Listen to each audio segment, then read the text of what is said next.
Aksi kejar-kejaran dan tembakan ke udara mewarnai penangkapan residivis pelaku curanmor.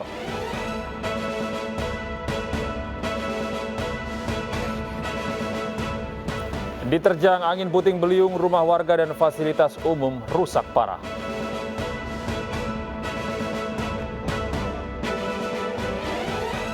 Kisah Raja Rock'n'Roll Elvis Presley diangkat dalam biopik terbaru produksi Warner Bros.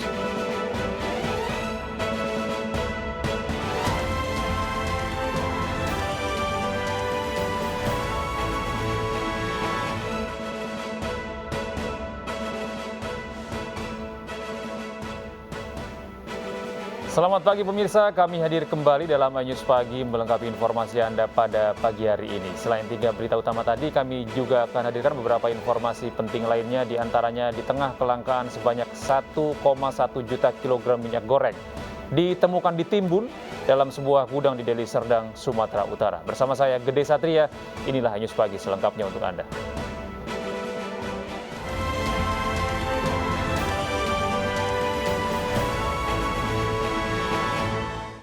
Pemirsa, angin kencang menerjang kawasan Bandung Barat membuat rumah warga dan fasilitas umum rusak. Sementara di Malang, hujan deras dan angin kencang yang menerjang Kecamatan Kepanjen Malang membuat belasan pohon tumbang.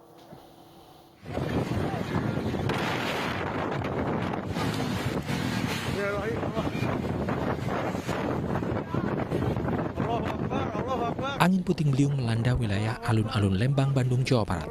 Terjangan angin membuat pengendara yang melintas terkejut. Angin puting beliung mengakibatkan atap baja ringan terbang dan merusak rumah warga. Setidaknya ada 10 rumah warga yang terdampak peristiwa ini.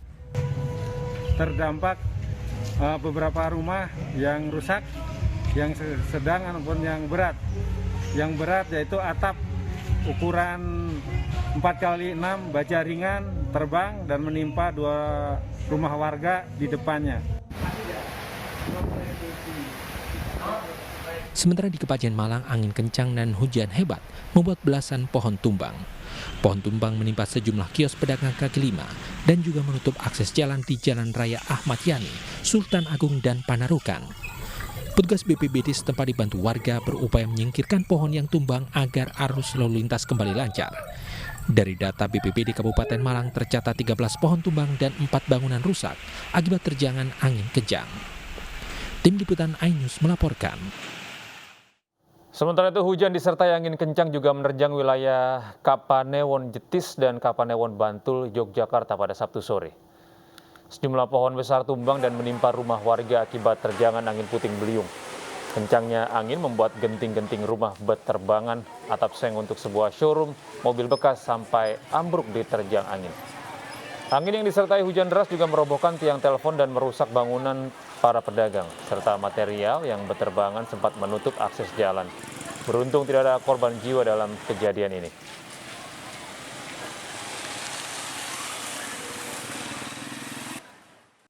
Pertama itu angin dari sana itu wetan, itu muter-muter di sawah itu, muter-muter, terus lanjut kayaknya itu ke sini gitu.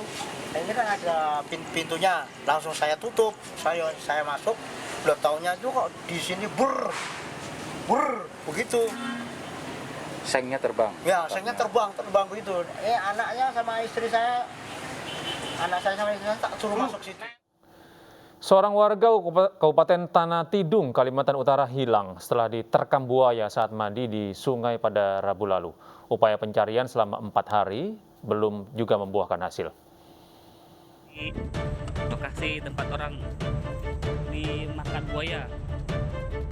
Detik-detik saat Luther diterkam buaya terekam ponsel keponakannya. Pada saat kejadian, warga desa Bebakung, Kecamatan Betayu, Kabupaten Tanah Tidung ini sedang mandi di sungai atau kanal PT Adindo Sesayap Hilir, Rabu sore lalu.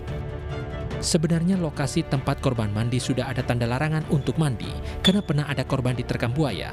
Pada saat kejadian, korban ditemani keponakannya dan beberapa rekannya. Dia itu sambil berenang, gitu kan? Berenang. Setelah itu buaya itu langsung muncul, menerkam si korban sempat istilahnya menangkis begitu. Si korban tenggelam, buaya pun langsung ikut tenggelam juga. Dari situ langsung diterkam si korban di dalam air. Tim SAR sudah menyisir lokasi hilangnya korban selama 4 hari terakhir, tetapi pencarian terhadap pria 51 tahun tersebut belum membuahkan hasil. Tim SAR melanjutkan kembali pencarian dengan menyusuri sungai dalam radius 1 km dari lokasi hilangnya korban. Dari Tanah Tidung, Kalimantan Utara, Usman Codang, iNews melaporkan. Demi konten di medsos, sekelompok remaja di Surabaya, Jawa Timur menakut-nakuti pengendara di jalan raya dengan senjata tajam. Polisi masih mengejar para pelaku dan perekam video yang viral tersebut.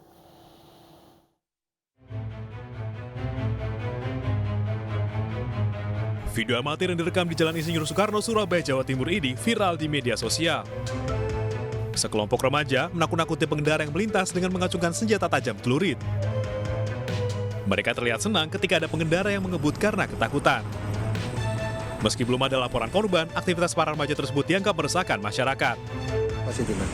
Kalau kita menurut cerita ini teman-teman yang di lapangan, ini sebenarnya untuk konten mestinya dia. Untuk konten, tetapi ini kan juga meresahkan masyarakat. Ya, meresahkan masyarakat. Mudah-mudahan kami segera bisa mengungkap sebenarnya apa tujuannya dia melakukan ini. Gitu. Aparat Polrestabes Surabaya kini tengah mengejar para pelaku dan pengunggah video viral tersebut. Dari Surabaya, Jawa Timur, Nur Syafi'i, iNews melaporkan.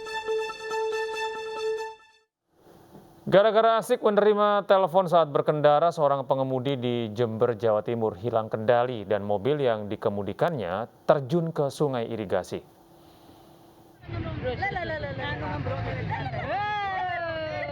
Diperlukan mobil berpenggerak roda 4 dengan derek untuk menarik minibus dari dasar Sungai Wuluhan di Desa Tanjung Rejo, Jember, Jawa Timur. Setelah warga bergotong royong mendorong mobil, minibus ini pun akhirnya bisa ditarik keluar dari sungai. Kecelakaan diduga terjadi akibat pengemudi Suyitno warga setempat menerima panggilan telepon hingga hilang konsentrasi. Ada telepon berbunyi, HP pun diangkat oleh pengemudi. Karena ban depan dan ban belakang terlalu pinggir di bantaran sungai, secara langsung mobil terjungkir di sungai dengan sendirinya. Beruntung sopir selamat, namun kecelakaan tunggal ini menjadi tontonan warga sekitar. Dari Jember, Jawa Timur, Bambang Sugiarto, iNews melaporkan. Pemirsa, jasad Karmiati, ibu rumah tangga yang ditemukan tewas di rumahnya di Bogor, dimakamkan di kampung halamannya di Ngawi, Jawa Timur. Karmiati diduga tewas dibunuh suaminya sendiri. Setelah disemayamkan di rumah duka, jasad Karmiati langsung dibawa ke pemakaman tak jauh dari rumahnya di Desa Kedung Putri, Kecamatan Paron, Ngawi. Pemakaman korban turut dihadiri kerabat dan tetangga korban. Menurut salah satu keluarga, korban sudah lebih dari 30 tahun tinggal di Bogor bersama suami dan kedua anaknya. Korban terakhir kali pulang kampung sebulan lalu seorang diri tanpa menunjukkan kejanggalan kondisi rumah tangganya. 1 bulan yang lalu. 1 bulan lalu. Ada hal yang disampaikan dengan keluarga waktu itu Pak terakhir Pak? Enggak ada. Enggak ada ya. Kondisinya saat itu sehat saja? Alhamdulillah sehat. Sehat ya. Tidak ada halangan apa-apa. Sendiri apa dengan putranya Pak? Sendiri. Sebelumnya seorang ibu rumah tangga ditemukan tewas di rumahnya di Kecamatan Kelapa Nunggal, Bogor, Jawa Barat. Korban diduga tewas dibunuh karena tubuhnya penuh luka.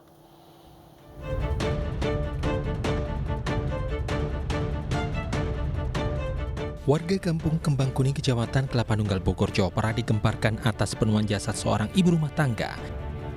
Korban tewas mengenaskan dengan tubuh penuh luka. Kedua anak korban histeris melihat ibu mereka terbujur kaku. Mereka curiga ibunya dibunuh oleh ayahnya sendiri lantaran sang ayah tak berada di lokasi. Apalagi kedua orang tua kerap terlibat keributan hebat. Maghrib pokoknya jam 5:30 saya udah datang ke sini. Rumah dalam keadaan kunci semua, lampu mati semua. Kirain saya ada orang, soalnya apa namanya, motor, terus sendal ada semua, nggak ada yang nggak ada. Yang dilihat pas dilihat tuh kondisi seperti apa? saya pokoknya masuk jam 7 bongkar bongkar. Nah itu pelaku sendiri masih ada nggak di dalam? Udah nggak ada. Hubungan korban dan pelaku masih kita dalamin karena kita sampai saat ini kita masih melakukan penyelidikan mendalam, nanti hasilnya akan kita sampaikan kepada teman-teman sekalian. Berapa orang saksi dan yang terdekat? Untuk saat ini kita sudah memeriksa kurang lebih 3 orang saksi dan kemungkinan akan terus bertambah dan kita dalami. Naik satu. Polisi yang melakukan olah TKP menyita sejumlah barang bukti seperti pisau, kayu, serta tabung gas melon berlumuran darah. Usai diidentifikasi, jenazah korban dievakuasi ke Rumah Sakit Kramat Jati untuk diotopsi. Dari Bogor, Jawa Barat, Cahyat Supriyatna, iNews melaporkan. Pemirsa, polisi memastikan luka lebam yang ada di jenazah tahanan Polsek Lubuk Linggau Utara bukanlah bekas penganiayaan. Namun sayangnya otopsi yang rencananya akan dilakukan batal karena ditolak pihak keluarga.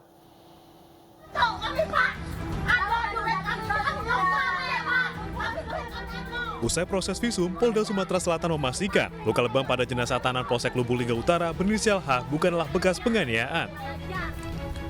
Balik, babak belur Pak, sampai meninggal Pak.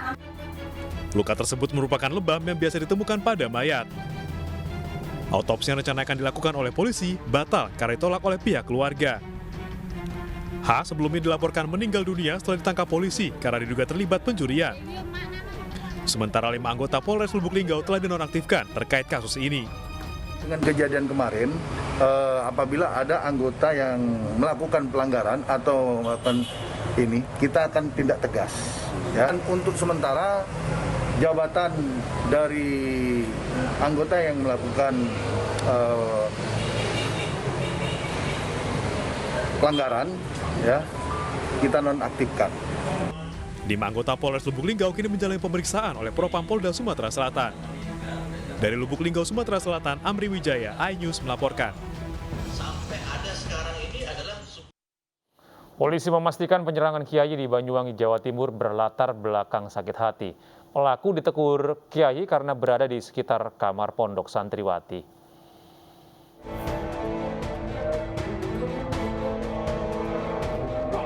Aparat kepolisian Polresta Banyuwangi, Jawa Timur menetapkan Darmanto 34 tahun, warga Ogan Kumring Ilir, Sumatera Selatan sebagai tersangka percobaan pembunuhan Ketua MUI Kecamatan Pesanggaran Kiai Haji Afandi Musyafa yang juga pengasuh Pondok Pesantren Al-Hidayah Pesanggaran Banyuwangi, Jawa Timur. Tersangka nekat melampiaskan dendamnya terhadap korban usai ditegur karena diketahui berada di area kamar pondok santriwati. Dengan pura-pura sakit perut, tersangka meminta diobati pengasuh pesantren. Pelaku yang telah mempersiapkan sebelah pisau langsung menusuk korban.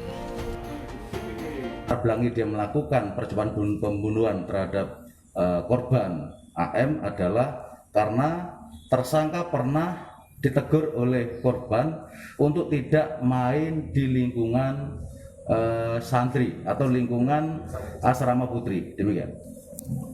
Untuk kejiwaan pelaku gimana? Sampai saat ini kejiwaan pelaku normal dan sehat lahir dan. Korban yang mengalami luka bacok masih dirawat di Rumah Sakit Al-Huda Genteng Banyuwangi. Sementara tersangka dijerat pasal 351 dengan ancaman hukuman 15 tahun penjara. Dari Banyuwangi, Jawa Timur, Eris Utomo, iNews melaporkan. Residivis pelaku curanmor mencoba kabur saat hendak ditangkap. iNews Pagi akan segera kembali.